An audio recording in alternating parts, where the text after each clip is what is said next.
Pessoal de casa, então nós vamos começar. Vamos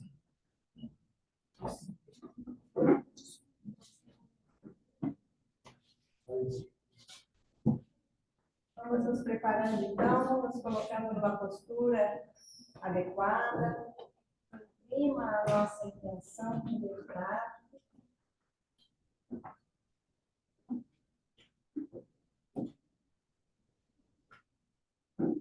E nós vamos então fazendo uma inspiração profunda, ampla. E ao expirar, nós buscamos um ritmo respiratório que seja um pouco mais lento que o nosso ritmo de dia a dia, trazendo dessa forma mais presença e mais consciência para esse momento. Fazemos os ajustes necessários para que esse ritmo se mantenha em conforto, em possibilidade. Inspirando e expirando. E assim nós vamos procurando nos desidentificar de todos os conteúdos transitórios do nosso dia a dia, tais quais pessoas, lugares, situações, emoções. Vamos procurando nos desidentificar de sensações físicas, de desconfortos, tensões.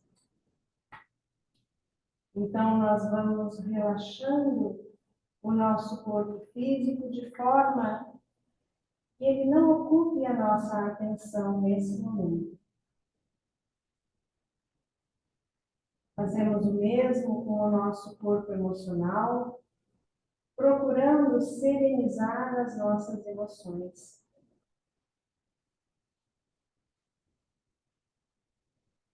E voltando o nosso olhar ao nosso corpo mental, nós procuramos aquietar a nossa mente.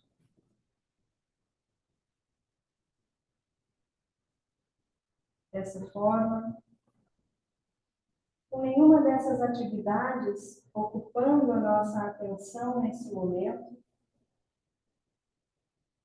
nós podemos acessar níveis de consciência mais elevados. Então, como símbolo dessa integração, nós visualizamos no ponto entre as nossas sobrancelhas uma estrela dourada, de 4 pontas.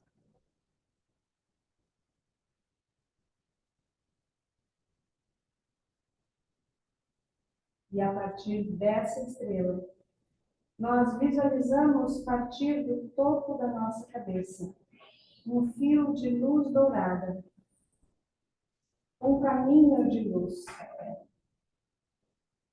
que nos conecta a um pequeno sol de luz radiante, logo um palmo acima da nossa cabeça, simbolicamente representando a nossa expressão transpessoal, o nosso eu superior, esse centro avançado de consciência, que se expressa e podemos reconhecê-lo através de qualidades espirituais.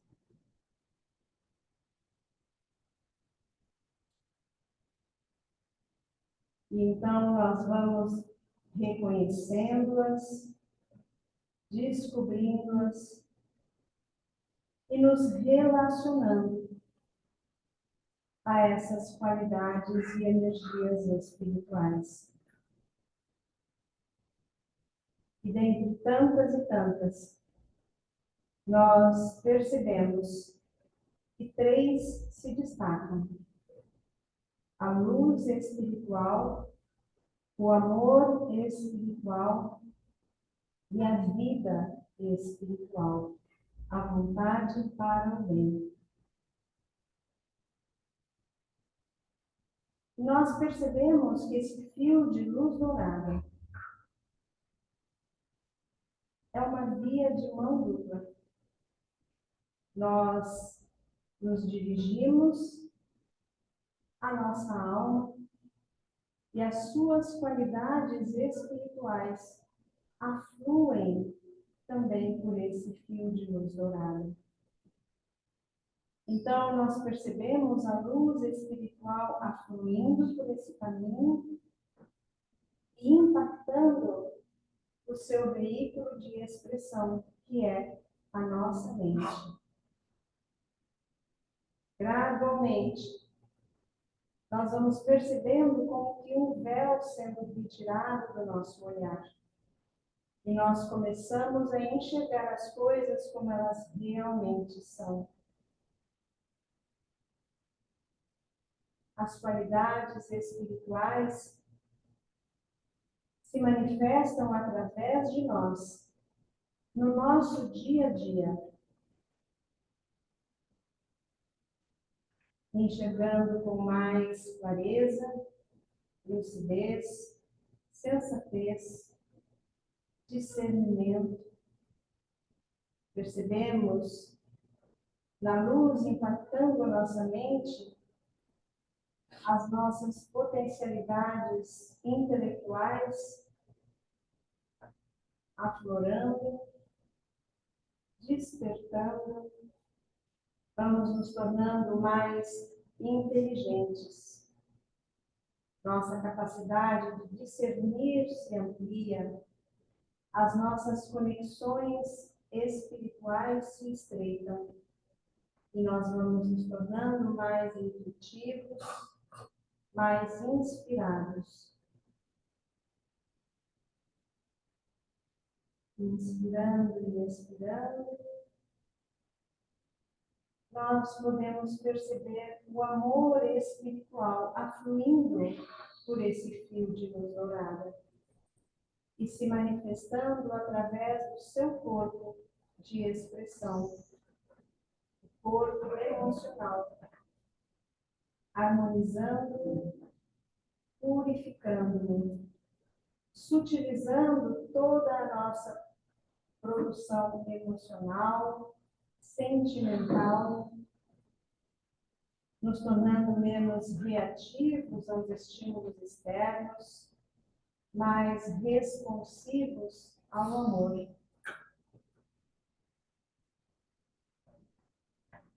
Então, um olhar que enxerga as coisas como elas realmente são, no amor, nós as compreendemos, nos tornamos empáticos e compassivos. Nesse contato com a alma, nós percebemos a vida espiritual afluindo por esse cordão de luz dourada e se manifestando através do seu corpo, do nosso corpo físico, o seu corpo de expressão, nutrindo cada célula do nosso corpo, nos tornando saudáveis, vitalizados, jovializados, nos expressamos em bem-estar, em alegria de viver.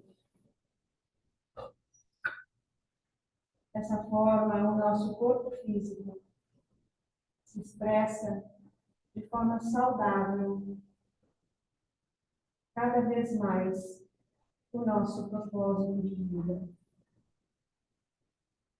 a nossa vontade para o bem, que na noite de hoje se manifesta, por exemplo, através desse serviço de amor.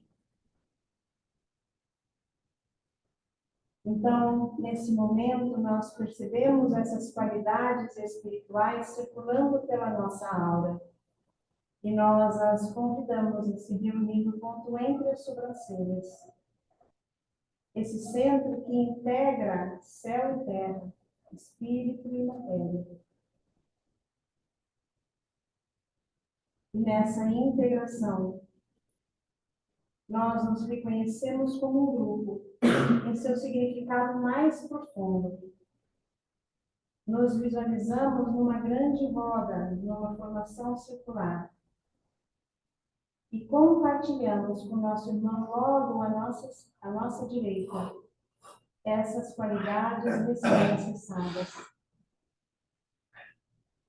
Construindo a partir do ponto entre as nossas sobrancelhas, um anel de luz dourada, uma ágina grupal, por onde circulam luz, nos inspirando a meditar como um, amor a amar como um, e vontade para o bem, a servir como um. Esse movimento dessas energias no sentido anti-horário cria uma espiral de luz que ascende em direção à expressão mais profunda do grupo. A alma uno, a alma grupal. E nós podemos reconhecê-la por sua manifestação amorosa e sábia. Então, nós, como grupo, invocamos o amor e a sabedoria da alma grupal, que nos ouve e responde, evocando a sua amorosidade e a sua sabedoria. E aflui por esse espiral de luz dourada e abarca todo o nosso grupo.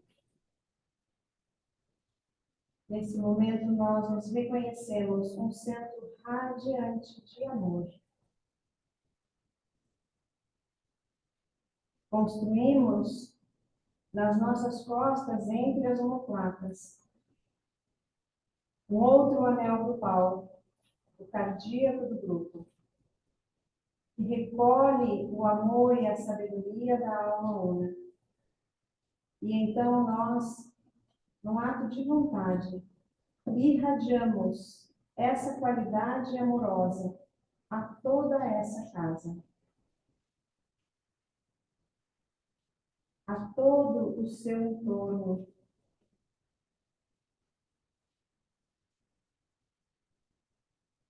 a todos os trabalhos que acontecem aqui durante a semana.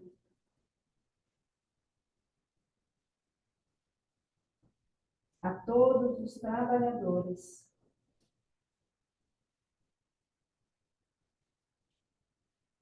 A todos aqueles que vêm aqui em busca de ajuda.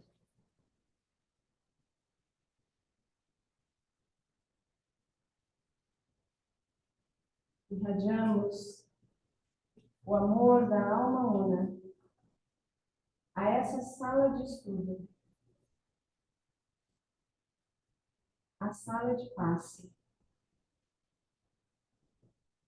a recepção, a sala das entrevistas e a cada uma sala de serviço amoroso.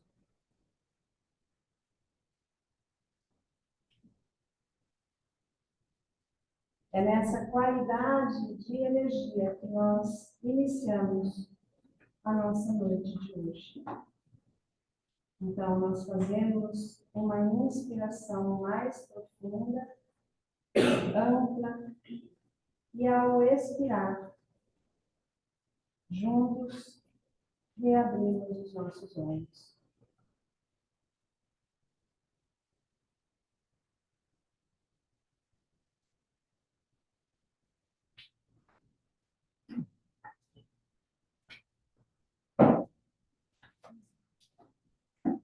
Bem,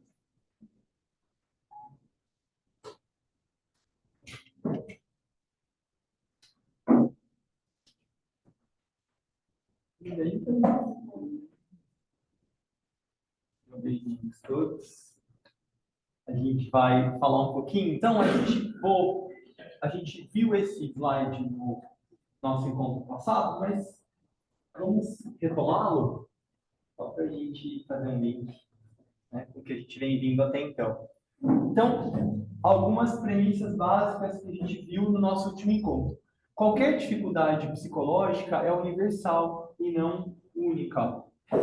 O senso de singularidade reforça a ilusão da separatividade e aumenta a solidão.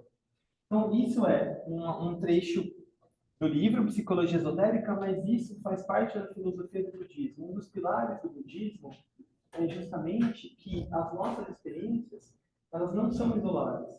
Há diversos outros, claro que ela vai ter as peculiaridades, as particularidades que cada um de nós vivencia, mas por si só elas fazem parte de um conjunto. E quando a gente também evolui, quando a gente traz novas possibilidades, todos os indivíduos que estão passando ou passarão por situações semelhantes também têm ali uma fontezinha de inspiração, né? Algo em que podem, a certeza de que isso é possível ser revertido, vivenciado e promover um ganho de consciência. Então, isso é importante. Quando a gente aumenta o poder, né, quando a gente realmente se coloca como se a gente fosse a única pessoa passando por tal situação, a gente torna a nossa personalidade importante demais. E o que acontece como consequência? Reforça a nossa dor. A crise que a gente está enfrentando, o que é importante a gente pensar? Ela indica progresso e oportunidade, e não desastre e fracasso. A humanidade progrediu até onde a gente está hoje, justamente por ter atravessado diversas crises. Então, o que é importante a gente pensar? Às vezes, quando a gente está passando por um momento de dificuldade, quando a gente está vivenciando uma crise, a gente tende foi algo que eu fiz. Eu estou espiando ou estou pagando por alguma coisa que eu fiz. Mas, na verdade, o ensinamento esotérico diz que justamente a gente muitas vezes adentra determinadas crises justamente porque acertamos alguns passos no nosso caminho, né? Algumas escolhas corretas ressignificaram a nossa rota. E então outras oportunidades podem vir a surgir a partir desse momento inicial. Então, às vezes a gente também coloca essas ideias e começa a se punir, a se culpar. E o que a gente vai fazendo? A gente vai aumentando a nossa energia astral ou emocional. A gente vai nadando nessas emoções e isso vai nublando a nossa mente. Aí a gente vai ficando mais tempo em determinadas crises do que a gente precisaria ficar. Esse é um ponto importante.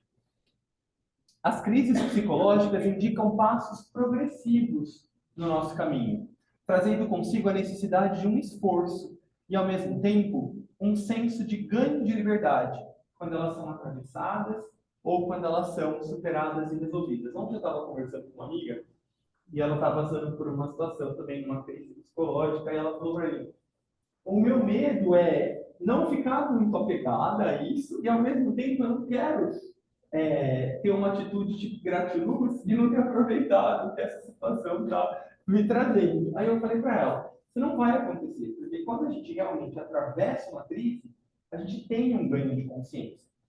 Não tem como ser diferente. Quando a gente sintetizou aqueles aspectos que estão nos prendendo ainda, a gente tem um ganho de consciência. Porque o que é uma crise? A crise é quando a gente está aqui, ó, por exemplo. Então a gente consegue vislumbrar o que está em cima, mas a gente não está em cima ainda. Mas também a gente consegue vislumbrar o que está embaixo. E o que está embaixo eu sei que não cabe mais em mim. Então a gente está nesse lugar que eu não sei ainda. Se eu fico, se eu desço, eu não sei exatamente o que está aqui, mas tem algum, eu ainda não estou vendo, mas tem alguma coisa em mim que me chama para isso. E ao mesmo tempo eu sei o que está aqui. E eu sei que não é isso mais, essa roupa não me cabe mais. Então, quando a gente está atravessando essas situações, é sempre importante a gente mirar e a gente começar a perceber quais elementos de fato já estão presentes de um novo estágio. E aí, então, eu começo a me conectar e a nutrir isso, mesmo que seja bem sutilmente ainda, mesmo que eu não tenha clareza ainda, mas eu começo a perceber quais qualidades aí já conseguem chegar até mim em alguma medida que seja. Aí, então, é um processo que eu vou construindo para chegar e atravessar outro degrau. O que é importante? Mais uma revisão aqui, né? O poder de produzir integração reside em cada um de nós. essas a gente falava, né, das nossas cisões, que vão fragmentando o nosso ser, mas o poder de integrar está presente em cada um. Né?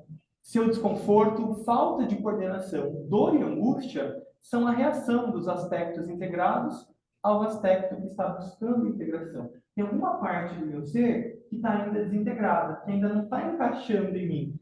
Então, isso produz um desconforto natural. Por quê? Porque os aspectos que já estão todos encaixadinhos, eles reagem também a essa presença nova que não está ainda encaixada. Então, quando a gente está vivenciando esse tipo de situação, traz mesmo dor, angústia, desconforto. Tem alguma coisa que não encaixa. Mas é importante a gente saber. Foi a minha alma que criou isso. Então, eu vou dar conta. Estou pronto para dar esse passo. Então, o que acontece? Por que traz esse desconforto para a gente? Porque o aspecto a ser integrado, ele é momentaneamente mais poderoso. Ele é o que está ali, causando mesmo uma dor. Deve ser percebido e aceito como positivo e dinâmico. Se eu não entender que aqui tem algo acontecendo e eu não tentar ver um espaço para isso, se eu ficar negando ou minimizando, eu vou aumentar essa dor. Eu preciso criar, na psicossíntese a gente chama de criar um campo de contingência. Eu preciso criar um espaço em mim para receber, para entender que tem uma dificuldade acontecendo, para entender que tem um aspecto meu ali que precisa ser integrado, que eu não sei ainda o que é direito, mas se eu ficar refutando, negando, ou tendo essa atitude, não, já aprendi, e de repente ainda não deu um espaço e um tempo de amadurecimento, isso vai continuar me causando desconforto. Então, eu preciso criar esse campo. Eu vou resolver agora, mas eu vou acolher. Segura um pouquinho. Aí, daqui a pouco, as coisas começam. Quando a gente para de resistir, né?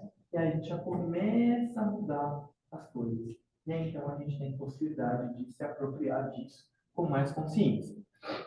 A capacidade de atuar como se detém a solução do problema. Pelo uso da imaginação criativa, a ponte entre o aspecto inferior e o superior pode ser construída. Já ouviram falar nessa técnica que chama como se? Não?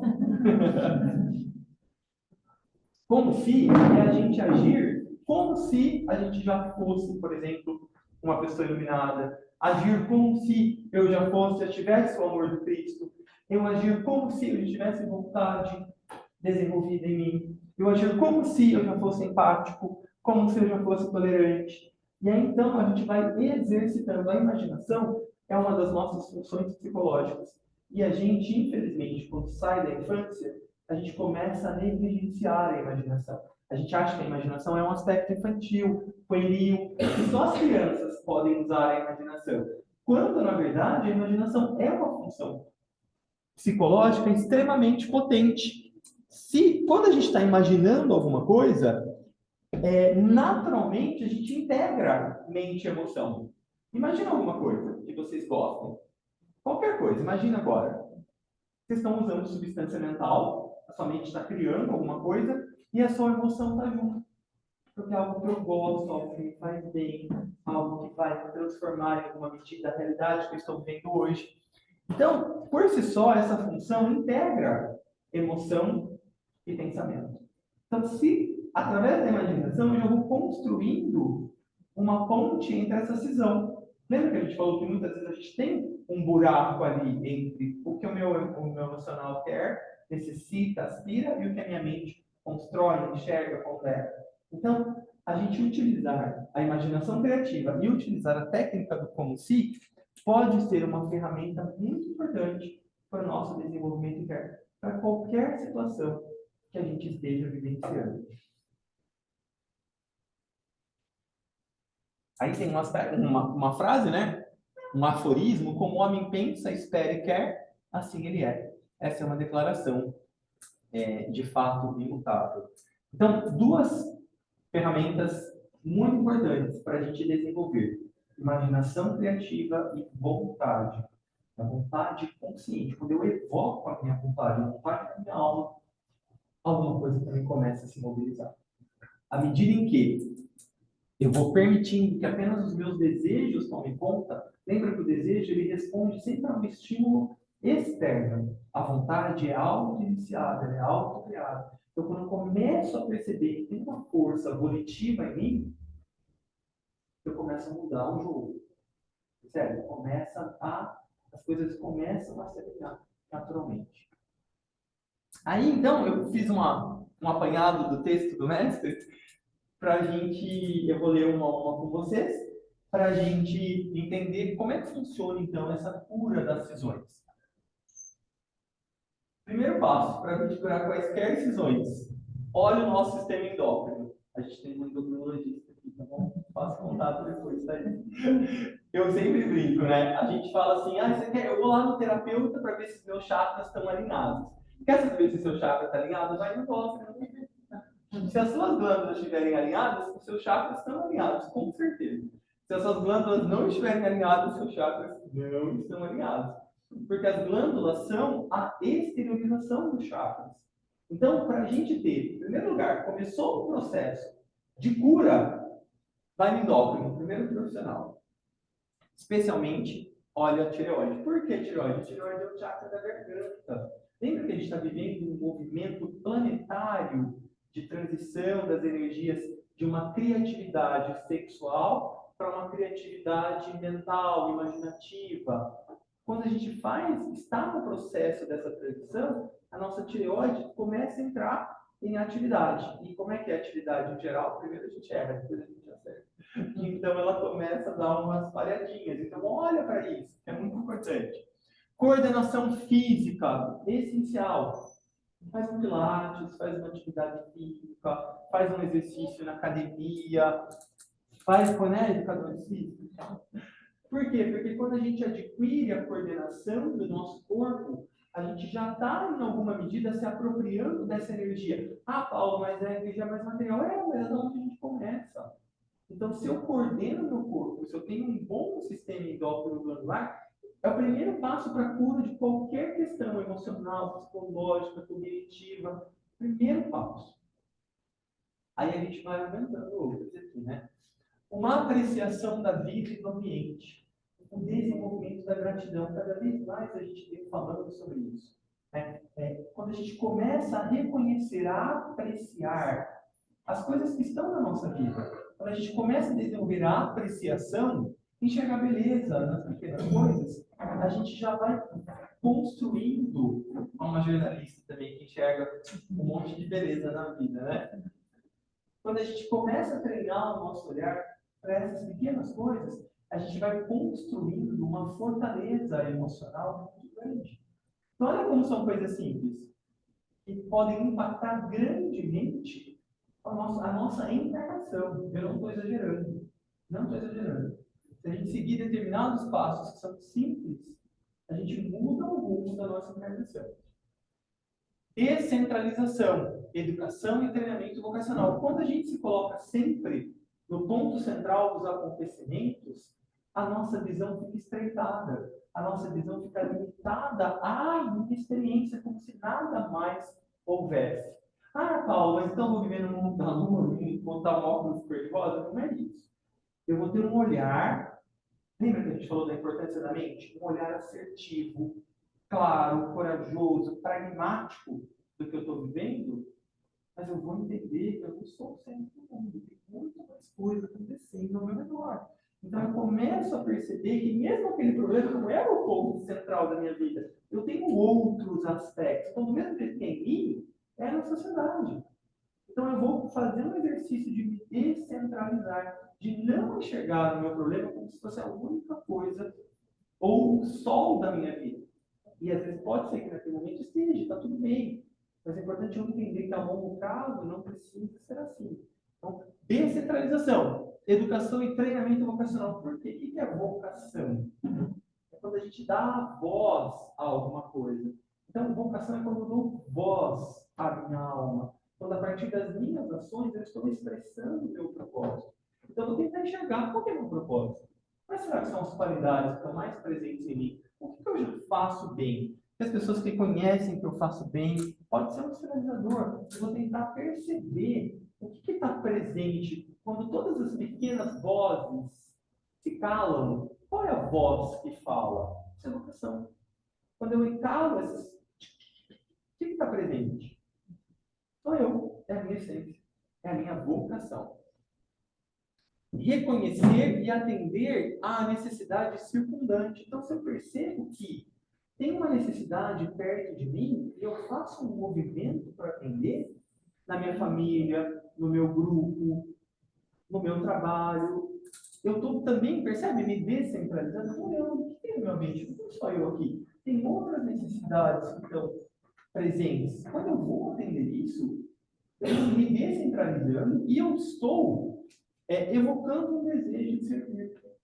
Eu estou, percebe, construindo dentro de mim, reconhecendo que eu faço parte de uma comunidade, que eu faço parte de uma vida maior. Eu não sou eu. Então isso me torna corresponsável, ao mesmo tempo me nutre. Poxa, eu faço parte. Né? Quantas pessoas, eu atendo muita gente que fala para mim, eu tenho um sentimento de inadequação muito forte. O que é isso? Eu não me reconheço nos grupos onde eu estou presente. Quando eu passo, mudo a mente, quando eu passo a reconhecer a necessidade do meu grupo, eu percebo que eu tenho poder de atuação ali. Eu faço parte. Percebe? Como tudo isso vai curando as nossas emoções? Proporciona um senso de satisfação que vem da realização. Eu estou ali, estou presente. Transmutação cuidadosa e lenta do desejo em aspiração. Isso é um processo de encarnação. Mas é um processo que a gente pode ter a oportunidade nessa encarnação de conseguir em alguma medida que seja. Isso tudo é alimentado por tudo isso que a gente vinha falando. Quando eu vou tirando o foco só de mim e colocando no todo, quando eu vou despertando um senso de responsabilidade, quando eu vou reconhecendo a minha vocação, o que é uma vocação real? Uma expressão real da sua alma? Ela só tem sentido se ela está no contexto. Ninguém quer vai expressar uma vocação de verdade se ela não estiver inserida num contexto grupal, social. A gente só se realiza verdadeiramente quando a gente está dentro do grupo. Pode ser o grupo da família, pode ser o grupo da profissão, pode ser o grupo do trabalho, pode ser o grupo da sociedade, mas quando a minha vida ela está inserida em uma vida maior. Isso é, de fato, a autorrealização. Isso é, de fato, a expressão da vocação. O que é importante, então? A formulação de um programa compilado inteligentemente e de forma adequada para o ponto de evolução onde eu estou agora. Não tão avançado que vai me gerar fracasso, frustração, né? Eu posso enxergar onde eu quero ir, mas eu preciso enxergar onde eu estou. E aí, então, traçar um programa mesmo. Essa ideia, alguns coachings utilizam, né? Tem algumas ressalvas com alguns coachings, mas algumas coisas são, de fato, importantes para a gente construir o nosso processo, né? Se apropriar, nunca delegar ao outro, mas se apropriar, né? É meu, peraí, é minha vida. Onde que eu estou agora? Qual é o próximo passo que eu vou dar? Em cada área dela. Se eu fizer essa análise, eu estou sendo meu próprio coach. Olha que bonito. Desenvolvimento de alguma faculdade criativa. A gente tem, o ensinamento psicológico diz que a gente tem um senso do eu. Todos nós temos um ator dramático dentro de nós. Quando corretamente usado, ele é de real valor e importância. Então, pensa o que artisticamente você tem feito. E abre um espaço. Pode ser que seja uma pessoa mais prática, né, tá? Mas ainda assim, como que é possível a gente incluir alguma coisa artística na nossa vida? Porque o que a arte faz? Quem me ajuda aí? O que a arte faz? Criação, imaginação. O que mais? O que um artista faz? Expressão. Uma expressão. Encenação. Uma encenação. Mas o processo artístico, o que é arte por definição? Eu acho que é uma expressão daquilo que, para a pessoa na alma dela, não morre. Se você tiver olhar a vida, ela vai identificar. Arte também é síntese. Quando eu vejo uma obra de arte, por que ela me toca em alguma medida? Quando eu ouço uma música, por que ela me toca em alguma medida? Porque ela representa não só um indivíduo, ela representa uma ideia, um pensamento, uma forma, uma beleza. Percebe? Isso é comum. Então, quando a gente desperta em nós qualquer coisa que seja artisticamente falando, a gente também está se conectando com outras esferas, a gente também está se descentralizando. Então é importante trazer para a nossa vida, em alguma medida que seja, arte. Outra coisa importante, a eliminação do senso de pecado e desaprovação, com sua concomitante revolta, suspeita e complexo de inferioridade. Gente, pelo amor de Deus, essa coisa do pecado original é muito distorcida. A Eva somos todos nós, a nossa mônada escolheu morder a maçã e encarnar nesse mundo limpo que é o nosso. Então, para com isso, não tem nada, tudo é experimentação, tudo é desenvolvimento de consciência. A gente pode expressar a nossa melhor versão a cada dia. Então, sem complexo de inferioridade, sem pecado, sem culpa. Somos todos imperfeitos, estamos todos imperfeitos. Somos perfeitos em algum grau, em alguma essência, em algum lugar, eu tenho certeza. Estamos ainda bambiando. Mas cada vez que a gente vai se aproximando dessa consciência, a gente vai ganhando consciência, a gente vai enxergando mais beleza, a gente vai realmente transformando a nossa vida. Então, esquece. Ah, mas eu fiz isso, eu fiz aquilo. Para. Tem tanta coisa aí, isso tudo, né? Tem tanta oportunidade da gente criar. Você fez uma coisa errada? Cria uma coisa boa agora. Aproveita esse momento. O que você tem aqui, ó, ao seu redor? Qual que é a necessidade circundante? Paga o bem, o mal pelo bem, não é isso? Ou o contrário. Então, vamos deixar para trás isso aí, ficou? Né? Olha para frente. Constrói uma coisa nova, meu filho. Então, algumas etapas importantes do desenvolvimento, para a gente prestar atenção. A cisão, ela acontece. Por algum motivo que seja, tá ali. O reconhecimento dessa dualidade. Se eu não reconheço, eu estou ali na inconsciência e o meu inconsciente vai me levando, os meus gatilhos vão me levando, e está tudo bem. E está tudo bem quem está nesse ponto, gente. A gente está tentando buscar uma outra consciência, mas sem criticar, porque nós estivemos assim, não sei. Talvez ainda estejamos. O que acontece quando eu começo a perceber essa dualidade em mim? Uma violenta inquietação, frustração, futilidade, levando às vezes ao desastre, formas de colapso nervoso, mental, condições caóticas. Está no meio da crise esse fulano aqui, ó, gente, muitas vezes. Aí o que acontece? Um processo de construção da ponte aplicado inteligentemente. O como si, a imaginação, a vontade, o endócrino, a beleza na vida, vamos subir. Conquista de períodos de reconhecida fusão, integração ou verdadeira normalidade. Então, as pequenas sínteses vão acontecendo. Ah, eu não saí da crise ainda, eu ainda de vez em quando tenho que perto, tá bom. Mas eu já não estou igual eu estava, já estou construindo. Né? Um processo de análise seria útil aqui. Análise pode ser mesmo realmente psicológica, né? Psicologia analítica ou mesmo a psicanálise. Mais tarde será descoberto que a psicanálise chegará à sua real utilidade quando vier ajudar o ser humano a explicar sua conquista, em vez de desenterrar os detalhes do seu aparente desastre. Aqui é o mestre, tá? Eu falo. Concordo um pouco, mas, por favor, não falo contra a psicanálise. Mas é importante a gente, Passajoli, que é o criador da psicanálise, da psicossíntese, ele foi quem primeiro, ele foi aluno do Freud, e foi quem primeiro abriu o primeiro centro de psicanálise na Itália. Aí ele começou a desenvolver a sua própria teoria. E ele dizia que a psicanálise ficava na cantina, ou seja, no porão. E que ele queria construir um processo terapêutico que fosse um elevador.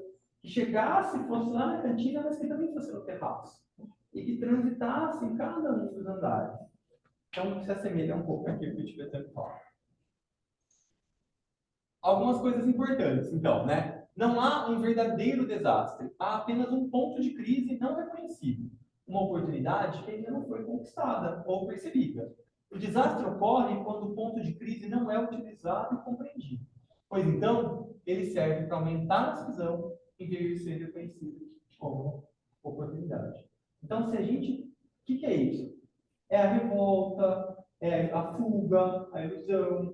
Então, se você está passando por qualquer situação que seja, a gente sempre está, para um pouquinho, respira, não briga contra, acolhe, cria aquele campo de contingência que eu falava, ver o que está acontecendo, quais aspectos já podem se mostrar, quais aspectos eu já tenho condições de enfrentar, de assimilar, de evoluir. E aí a gente vai construindo, através daqueles ajustes, a gente vai conseguindo.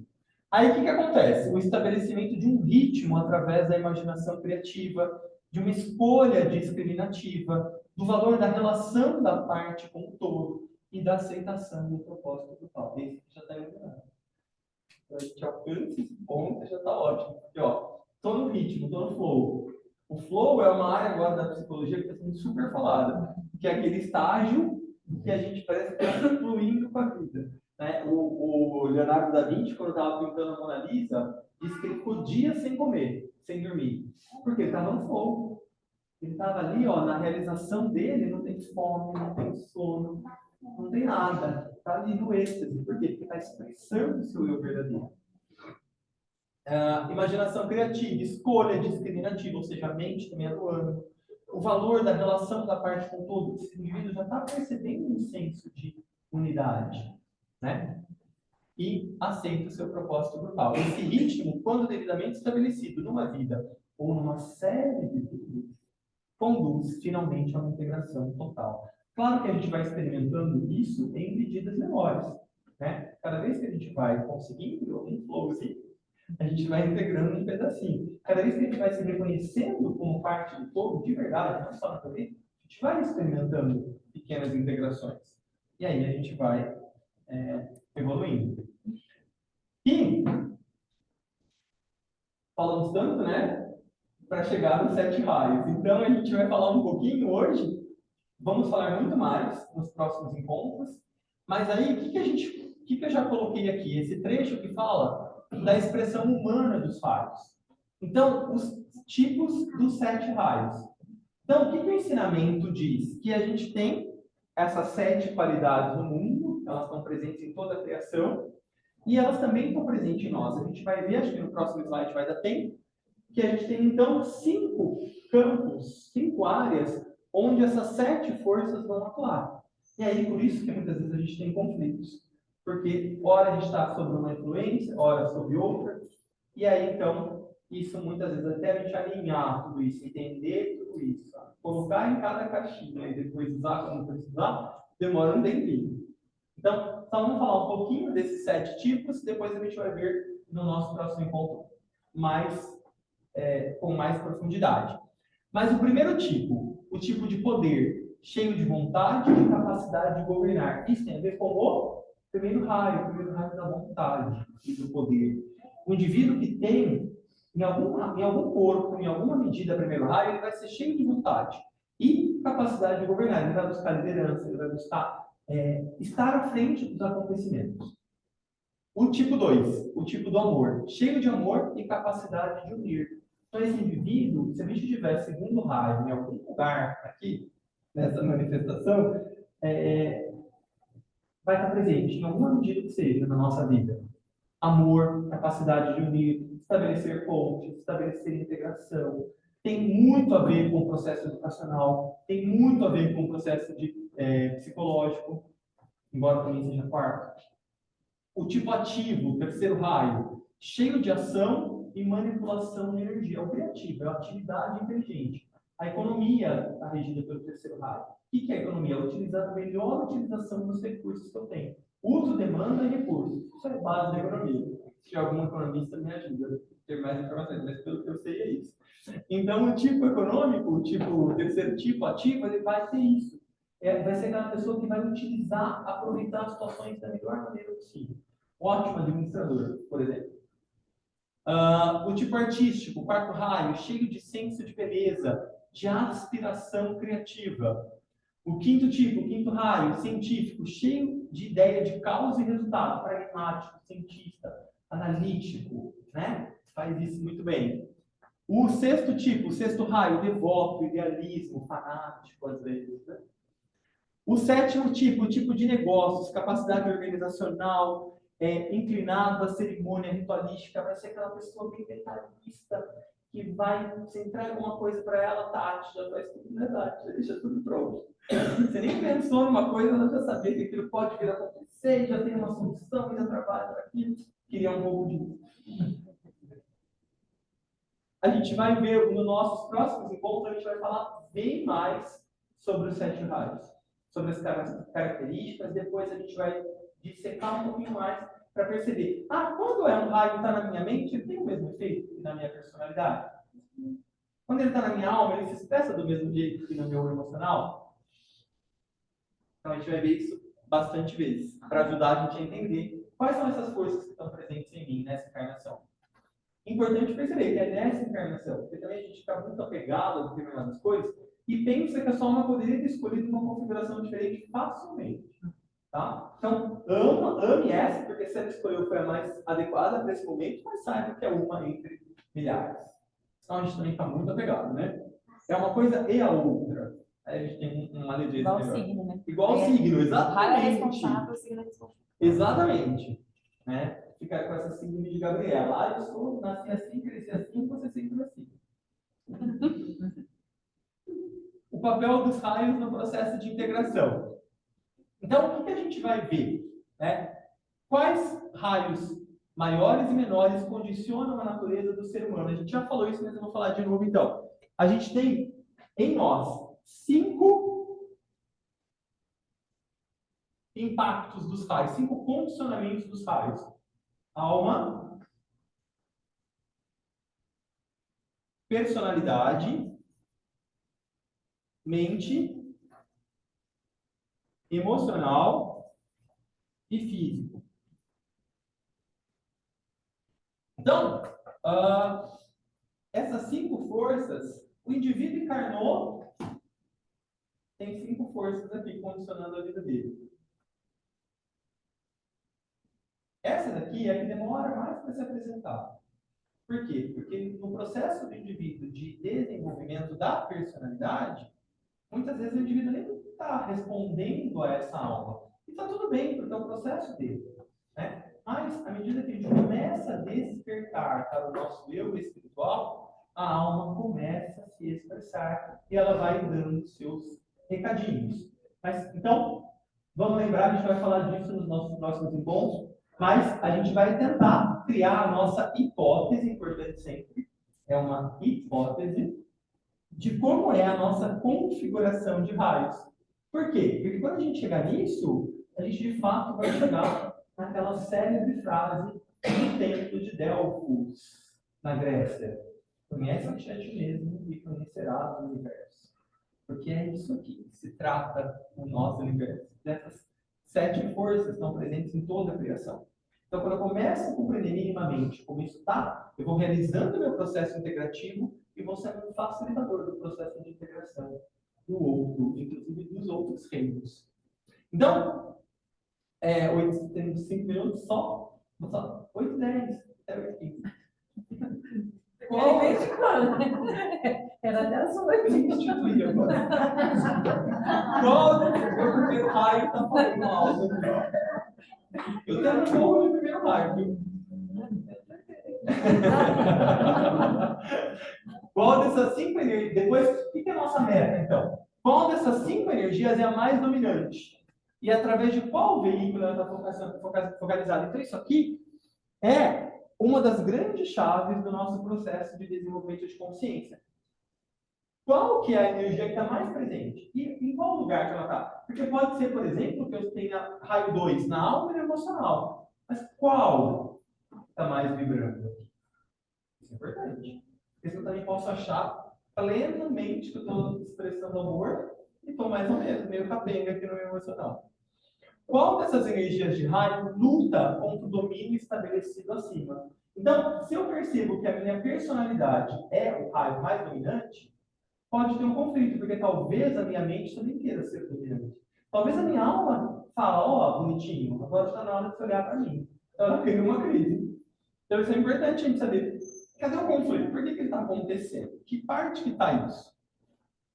Quando as energias superiores procuram controlar as inferiores. Então aqui é diferente. Quando a alma já começa a falar, ó, olha para mim. Aí também é uma baita crise.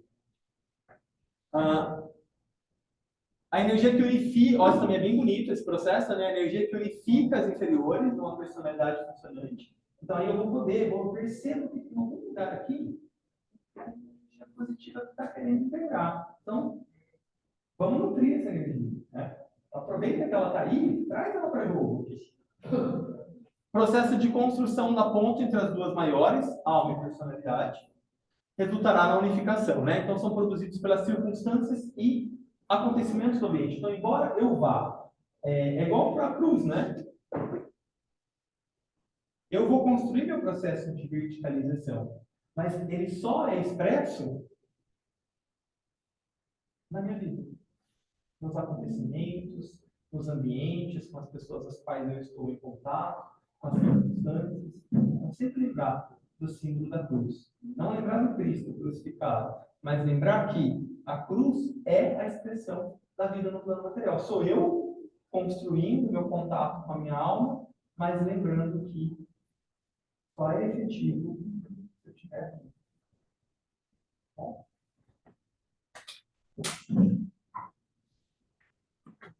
Deixa eu ver o que tinha mais.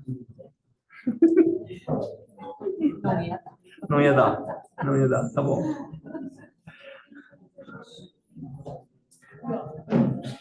Pessoal de casa, tudo bem? Tudo bem.